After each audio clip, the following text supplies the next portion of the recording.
The Safe to Tell program is reporting hundreds of calls before the school year has even started in most districts. And the program helps students in crisis and expects it could be a difficult start with so much uncertainty.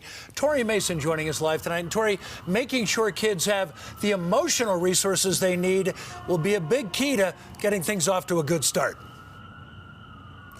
Definitely, Jim. Even though kids weren't in school last month, Safe to Tell still had hundreds of tips, everything from people posting inappropriate photos to parties with drugs and alcohol. But the most concerning tips were regarding suicide.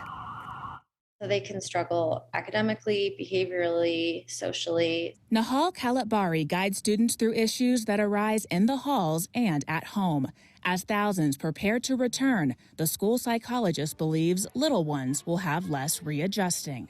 In some ways, I think actually our younger students are more adaptable and flexible sometimes than our older students, and maybe even sometimes more so than us adults. Younger kids don't process the same way teens do. Suicide threats was our #1 tip received in July with 76. Stacey Jenkins, director of Safe to Tell, says tips about drug use and welfare checks also led the list. The return to a new normal could bring new challenges and more tips.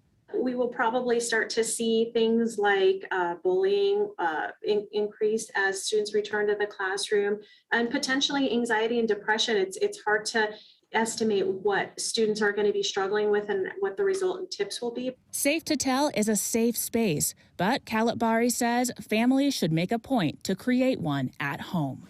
Some students tend to internalize their behaviors more. These students can tend to fly under the radar more, so it's especially important to look out for those signs.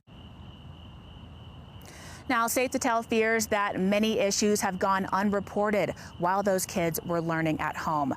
They take confidential reports 24/7 online at safetotell.org, and they take each one of them incredibly seriously. We're live in Denver. Tori Mason covering Colorado First.